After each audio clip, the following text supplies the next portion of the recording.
মধ্যে তখন থেকে মহারাজ কি লিখছেন খাতায়?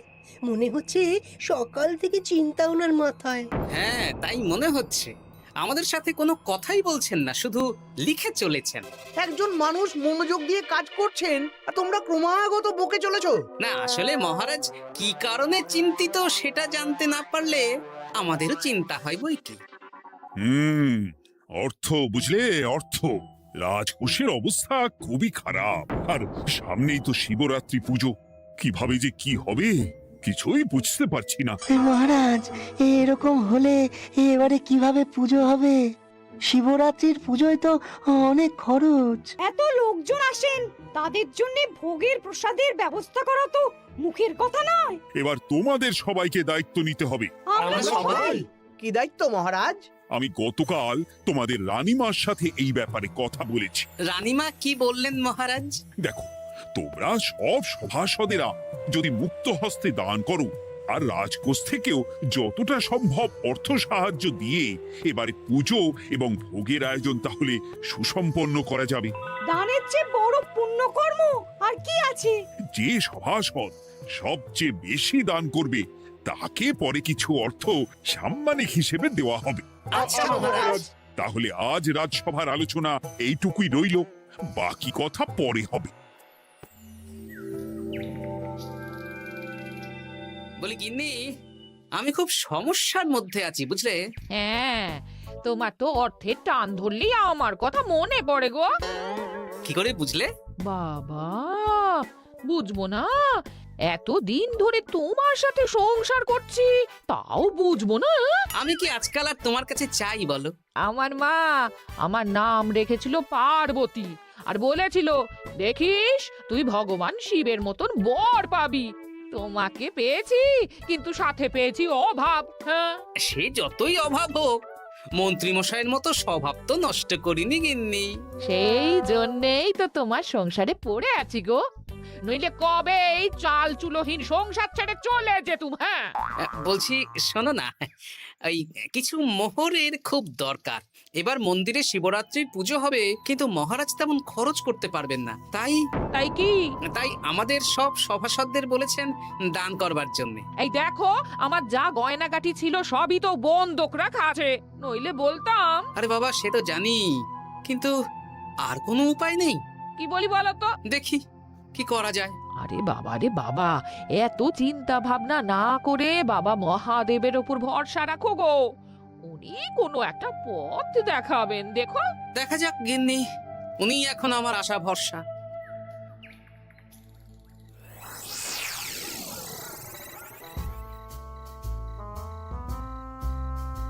আরে মন্ত্রী মশাই, আপনি তখন থেকে শুধু এদিক ওদিক করছেন কেন বলুন তো? তা কি করব? না, আমরা তো বুঝতে পারছি না আপনার কি হলো। জীবনে অনেক অপমানিত হয়েছি, অনেক মার খেয়েছি, এবার সম্মান চাই। আর কেউ সম্মান না করলেও আমরা কিন্তু আপনাকে বেশ সম্মান করি মন্ত্রী মশাই। তোদের সম্মান আর মহারাজের সম্মানের মধ্যে অনেক পার্থক্য আছে। না, ওই ছোট মুখে বড় কথা বলছি মন্ত্রী মশাই, ক্ষমা করবেন। হ্যাঁ, মহারাজ আপনাকে কেন সম্মান করবেন? সামনে শিবরাত্রি, প্রত্যেক বছরের মতন এবছরেও গ্রামের মন্দিরে রাজবাড়ির তত্ত্বাবধানে পুজো হবে, আর সেই পুজোয় আমাকে দান করতে হবে। তা করুন, আপনার কি অর্থের অভাব নাকি? আরে বাবা, সব অর্থ দিয়েই তো তোদের গিন্নিমার গয়না বানিয়ে দিয়েছি, আমার হাতে আর আছে কই? ও, এই সামান্য ব্যাপার। আপনি মাছের তেলে মাছ ভাজুন। হ্যাঁ, আমিও তো তাই বলতে চাইছি। খোলসা করে বলতো তুই কি বলতে চাইছিস? মানে আমি বলতে চাইছি, আপনি আমাদের দায়িত্ব দিন, আমরা রাজ্যবাসীদের থেকে চাঁদা তুলবো, ভিক্ষে করব। আরো অনেক কায়দা করে অর্থ উপার্জন করে আপনার হাতে দেব, আর সেই অর্থ আপনি নিজের বলে চালিয়ে দেবেন। ব্যাস, তাহলে তো আমার 90% চিন্তাই মাথা থেকে নেমে গেল। ব্যাস, আর কোনো চিন্তা নেই।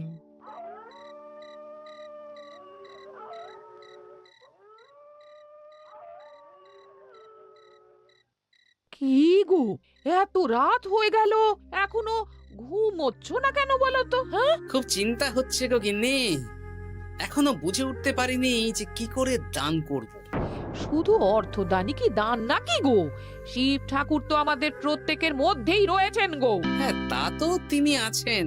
তুমি বরং ভক্তদের সহযোগিতা করো, পুজোর দিন ভক্তরা দূর থেকে যাতে মন্দিরে আসতে পারে সেই ব্যবস্থা করো। মন্দির প্রাঙ্গণ পরিষ্কার পরিচ্ছন্ন রাখো। হ্যাঁ, ঠিক বলেছো গিন্নি, এটা তুমি ঠিক বলেছো।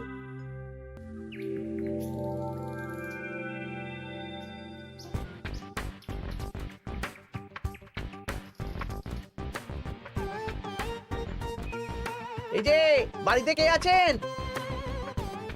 মন্ত্রী মশাই বলুন। হ্যাঁ, তা প্রত্যেক বছরের মতন এই বছরেও তো শিবরাত্রি উপলক্ষে মন্দিরে পুজো হচ্ছে, জানেন তো? হ্যাঁ, সে তো জানি, কিন্তু আমার গিন্নির পায়ে এত ব্যথা যে এবারে আর জল ঢালতে যেতে পারবে বলে তো মনে হয় না। তাতে কি, আপনি দান করুন, বাবা দূর থেকে আশীর্বাদ দিয়ে দেবেন। দান? তা কিসের দান? এত ধুমধাম করে পুজো হবে, তা দান। এ কি, এতদিন ধরে মন্দিরে তো দান দেওয়ার কোনো ব্যাপার ছিল না। এবার আছে। দান করা সবচেয়ে বড় ধর্ম। হ্যাঁ, আমরা বুড়ো বুড়ি খুব অল্প অর্থে সংসার চালাই। আমাদের ছেলে যেটুকু পাঠায় তা দিয়েই চালাই।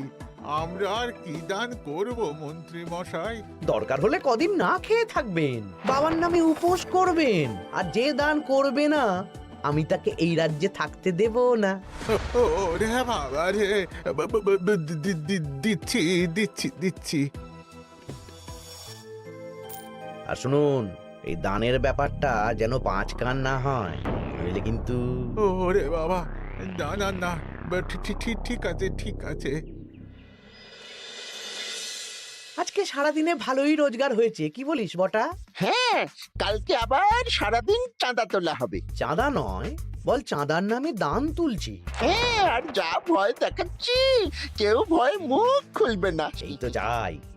এরকম চলতে থাকলেই আমাকে সেরার সেরা দানি হওয়া থেকে কেউ আটকাতে পারবে না। এই তুমি এই ভর দুপুরে বস্তা কাঁধে নিয়ে কোথায় যাচ্ছ গো? একটু জঙ্গলের দিকে যাচ্ছি গিন্নি, শুকনো কাঠ নিয়ে আসি। পুজোর দিন তো ভোগের রান্না করতে জ্বালানি লাগবে, দেখি শুকনো কাঠ নিয়ে রাজবাড়িতে দিয়ে আসবো। বেশ বেশ বেশ, যাও। হে দেবাদিদেব মহাদেব, তুমি একটু দেখো বাবা।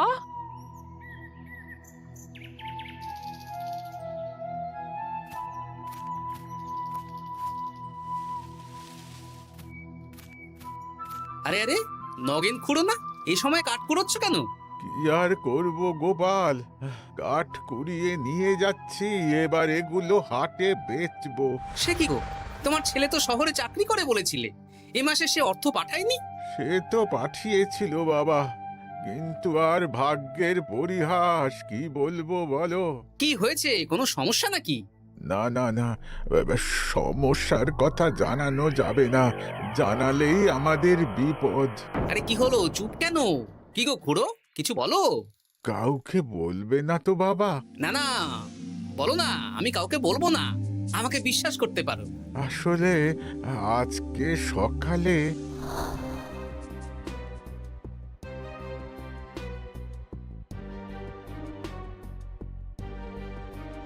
হ্যাঁ, মন্ত্রী মশাই? হ্যাঁ, শুধু আমাদের বাড়ি থেকে না, গ্রামের সব বাড়ি থেকে তুলেছে। ঠিক আছে খুড়ো, তুমি নিশ্চিন্তে থাকো। আর আমার চিন্তার শেষ নেই। আমার গিন্নির কদিন ধরে এত পায়ে ব্যথা যে এবারে অতটা হেঁটে মন্দিরে বাবার মাথায় দুধ ঢালতে যেতে পারবে না।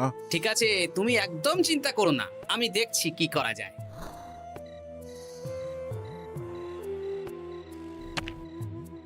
প্রহরী, এটা ভাড়ার ঘরে রেখে দিয়ে এসো।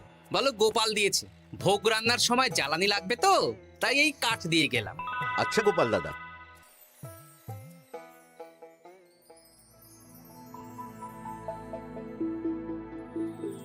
তারপর সবাই কিছু অর্থের যোগান করতে পারলে? মহারাজ, আমি 5 মোহর অর্থ সাহায্য করতে চাই। আমিও 5 মোহর মহারাজ। বেশ, গোপাল?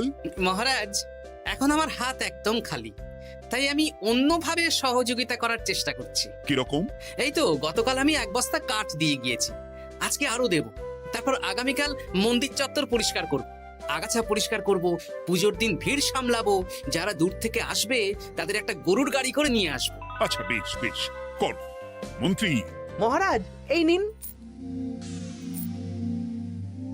এতে 200 মোহর আছে। আমি আরো দান করব, আপনি কোনো চিন্তা করবেন না মহারাজ। বাহ বাহ বাহ বাহ বাহ, এ তো বিশাল ব্যাপার। আমি জীবনে অনেক পাপ করেছি, তাই এখন দান করে একটু যদি পুণ্য লাভ হয় সেটাই আশা।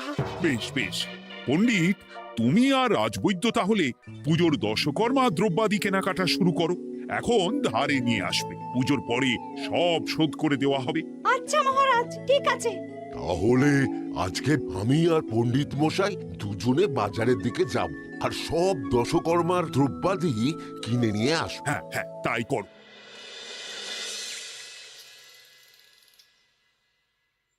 এই ঘটা পুঁটির বাবা একটা কানা করিও চাঁদা দেয়নি। হ্যাঁ, আমার মাথায় একটা বুদ্ধি আছে। কি বুদ্ধি? দেখ, ওদের বাড়ির বাইরে একটা শাড়ি ঝুলছে। শাড়িটা দেখে খুব একটা ওই পুরানো মনে হচ্ছে না। ওটা হাত সাফাই করে বাজারে বেচে যা অর্থ পাবো সেটাই মন্ত্রী মশাইকে দেব, তাই তো? একদম তাই।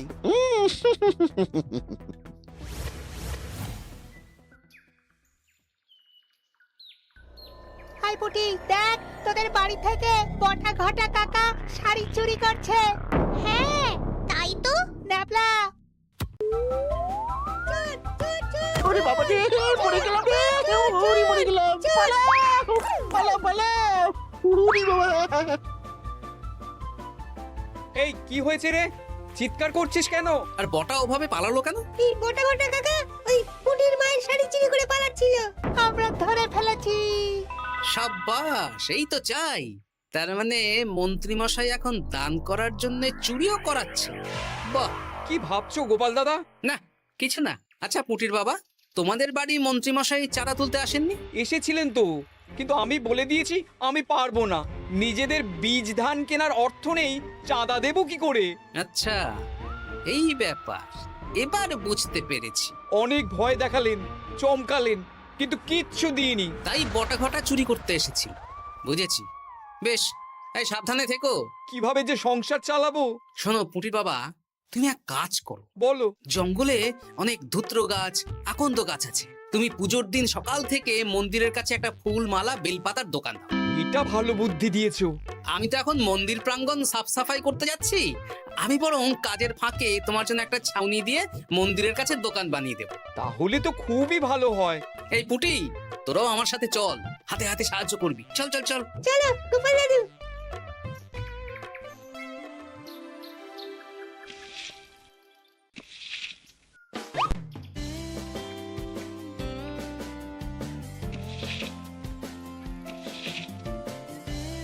দাদু, এই জায়গাটা গর্ত আছে, তাই মাটি নিয়ে এলাম।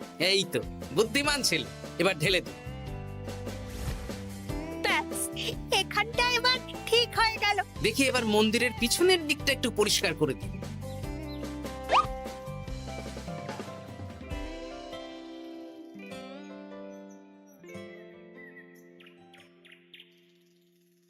জয় মহাদেব। এ কি, কিসের আওয়াজ হলো? হ্যাঁ দাদু, কিরকম একটা টং করে আওয়াজ হলো। দেখি তো। আরে বাবা, এটা ঘোড়া মনে হচ্ছে। হ্যাঁ তাই তো মনে হচ্ছে। জয় মহাদেব। বের করো বের করো। এই তো।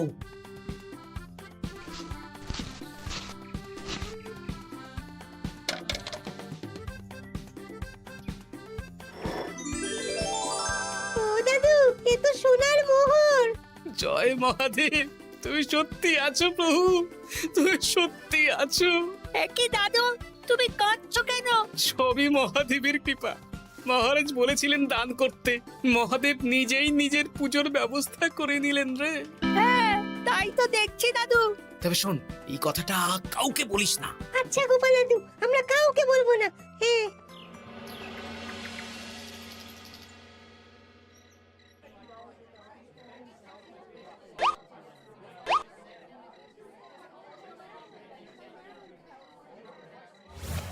এবার আগামীকাল পুজো।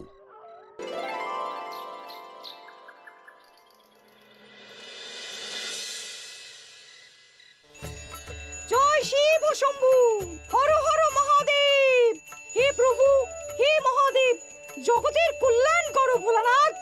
জয় শিব শম্ভু। জয় জয় শিব শম্ভু, জয় শিব শম্ভু। বাবা দেখো বাবা,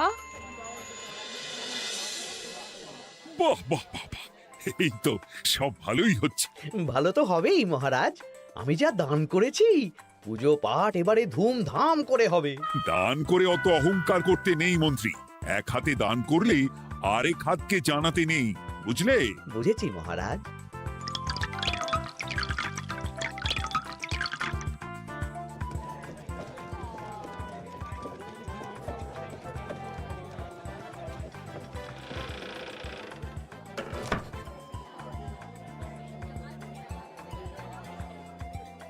আসুন খুড়িমা, আপনি আসুন।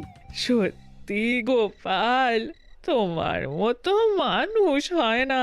আমার পায়ে বড় ব্যথা, ভেবেছিলাম এই বছর হয়তো মন্দিরে আসতেই পারবো না। আহা, আমি তো আপনার ছেলের মতন। আর কাল আবার আসতে হবে, বড় মাঠে ভোগের আয়োজন আছে, গাড়ি পাঠিয়ে দেবো, কেমন? বেঁচে থাকো বাবা, বেঁচে থাকো। দেখো দেখো গোপালকে দেখো, ও হয়তো অর্থ সাহায্য করেনি, কিন্তু অন্যভাবে কত সাহায্য করছে।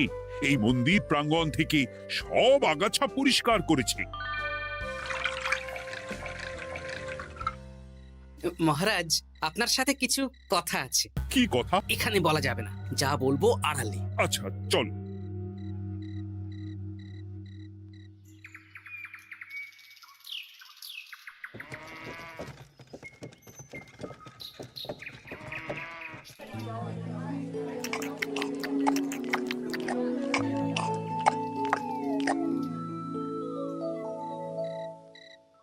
আজ সান্ধ্য সভায় সবাইকে আমি ডাকলাম, তার একটাই কারণ। কি কারণ মহারাজ? কি বলবেন আজ? গতকাল শিবরাত্রির পুজো আর আজ বেলার পুজোর ভোগ গ্রহণ পর্ব বেশ ভালোভাবেই সুসম্পন্ন হলো।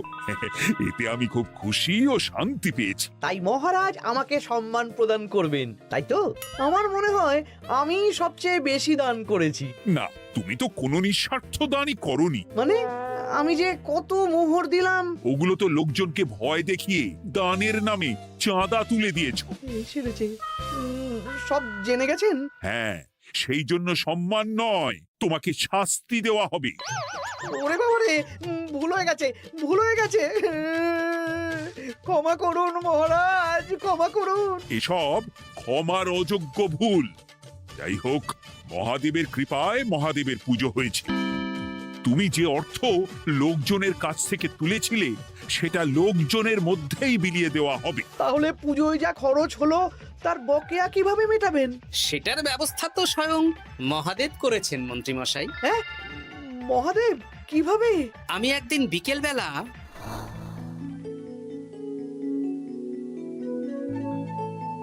ওরে বাবা, এক ঘোড়া সোনার মোহর। হ্যাঁ, এক ঘোড়া সব মহারাজকে দিয়ে দিয়েছি। আর এই দান সংক্রান্ত যে অর্থ সাম্মানিকের কথা বলেছিলাম তা পাবে গোপাল। ধন্যবাদ মহারাজ।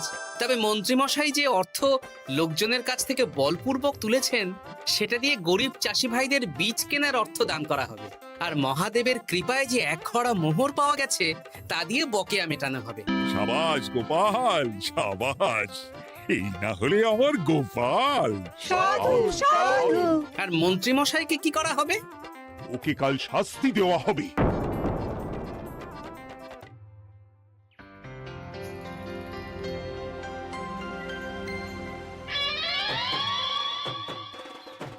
ও মহাদেব, ও শিব ঠাকুর, আমাকে ক্ষমা করে দিন, ক্ষমা করে দিন আমাকে। ওসব না বলে একবার কান ধরে উঠবস করুন আর একবার করে বলুন, জয় মহাদেবের জয়। জয় মহাদেবের জয়, জয় মহাদেবের জয়, জয় মহাদেবের জয়। সবই মহাদেবের দান।